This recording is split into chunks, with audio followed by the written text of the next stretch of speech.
Exercise 3.2 का question number 4 है, which of the following pair of linear equations are consistent, obtain the solution in such cases graphically. ठीक है, हमको पहले जो 4 पार्ट दे रखे हैं उसमें ये चेक करना है कि किन का सॉल्यूशन, कौन सी लीनियर इक्वेशन क्या है, कंसिस्टेंट है। अगर कंसिस्टेंट है तो मुझे क्या ढूंढना है, उनका सॉल्यूशन भी ढूंढना है ग्राफिकली। ठीक है, पहला पार्ट है x plus y equal to 5 two x plus 2y equal to 10। तो पहले चेक कर लेते हैं क्या इनका सॉल्यूशन ग्राफिक कंसिस्टेंट होगा, फिर अगर होगा तो हम ग्राफिकली उसे फाइंड भी करेंगे। उसको फाइंड करने के लिए मुझे क्या ढूंढना पड़ेगा, a1/a2 b1/b2 c1/c2 का रेशियो क्या इक्वल है या नहीं है। चलो चेक करते हैं। इस केस में इसको पहले स्टैंडर्ड फॉर्म में लिख लेते हैं। ये बन जाएगा x plus y minus 5 equal to 0। ये 5 को मैं इधर ला चुका हूं। ऐसे ही इस वाली इक्वेशन में 2x प्लस 2y, ये 10 इधर आगे बन जाएगा माइनस 10 इक्वल टू 0। तो यहां बन जाएगा a1 इक्वल टू, a1 होता है x का कोफिशिएंट। पहली वाली इक्वेशन में x का कोफिशिएंट कुछ नहीं दिख रहा है, इसका मतलब 1 है। ऐसे ही a2 की वैल्यू मिलेगी मेरे को 2, b1 यहां कुछ नहीं दिख रहा है, इसका मतलब 1, b2 इसका मतलब 2, c1 माइनस 5, c2 माइनस 10। तो मुझे रेशियो मिल जाएगा यहाँ a1/a2 कितना आएगा, 1/2। ऐसे ही b1/b2 इज इक्वल टू हो जाएगा 1/2, c1/c2 इज इक्वल टू हो जाएगा -5/-10। जिसको अगर मैं सॉल्व करूंगा, माइनस से माइनस कैंसल आउट हो जाएगा और ये बन जाएगा आपका 1/2।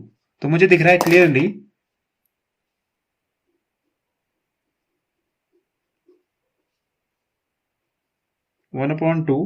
a1/a2 का रेशियो, दूसरा b1/b2 का रेशियो, तीसरा c1/c2 का रेशियो, क्या तीनों के आपस में इक्वल है। अगर तीनों इक्वल हैं, ये किस केस में होता है, किस केस में a1/a2, b1/b2 और c1/c2 क्या होते हैं, आपस में इक्वल होते हैं। ये होता है जब लाइंस क्या कर रही होंगी, कोइंसाइड कर रही होंगी।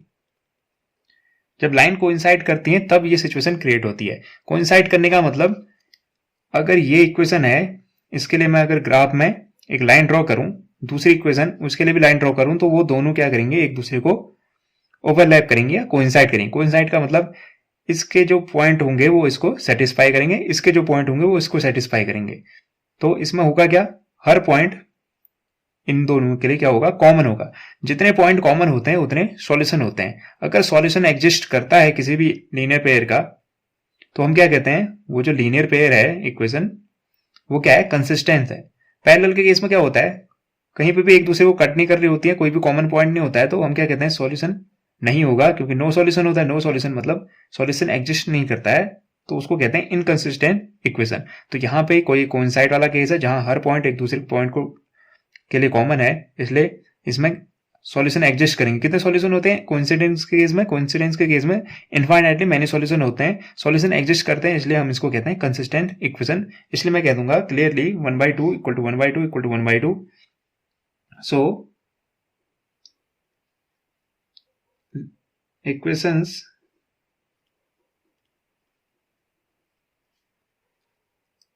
आर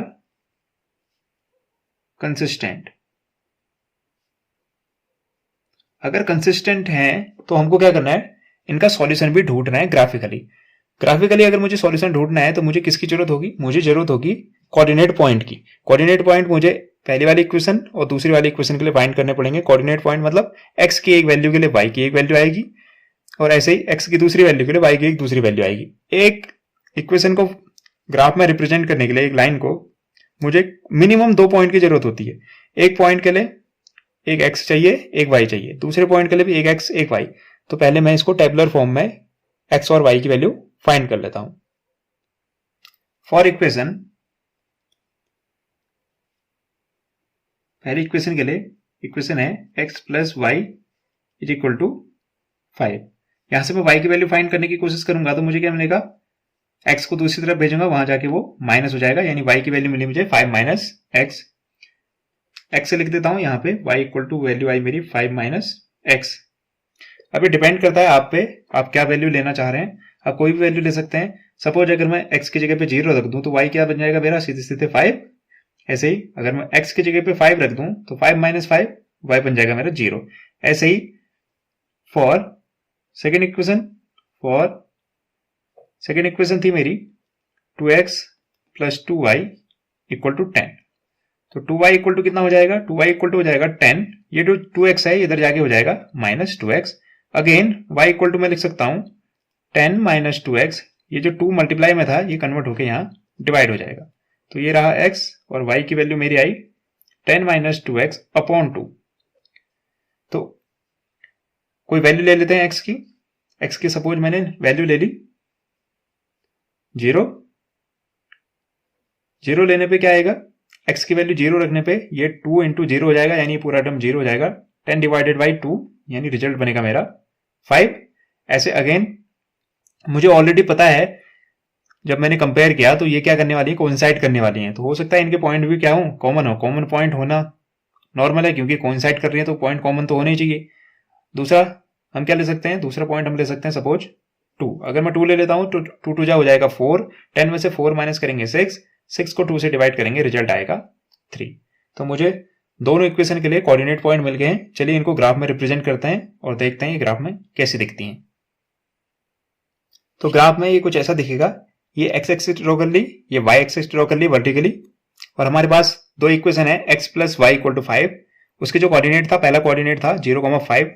तो 0 क्या है, x की वैल्यू 0 है, x की वैल्यू 0 होती है y एक्सिस पे। तो यहां से काउंट करेंगे, ये मिलेगा मेरे को 0,5। इत्तेफाक से जो c का कोऑर्डिनेट है वो भी क्या है 0,5। तो यही पॉइंट मेरे c के लिए भी हो जाएंगे।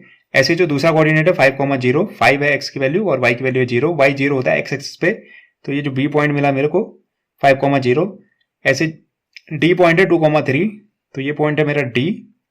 यहां से x की वैल्यू 2 पे एक पैरेलल लाइन ड्रॉ की y एक्सिस के अलोंग, ऐसे y पे गए 3 पे हमने एक लाइन ड्रॉ की जो x एक्सिस के अलोंग है।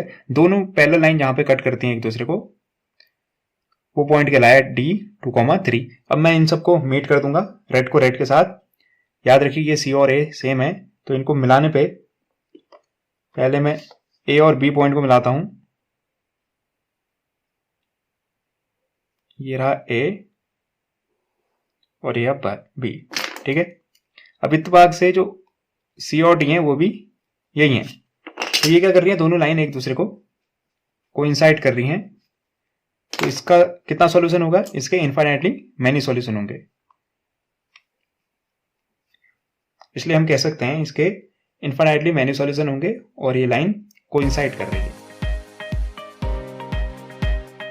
उम्मीद करता हूं आपको ये एक्सप्लेनेशन पसंद आया होगा और समझ भी आया होगा। Thank you and have a nice day.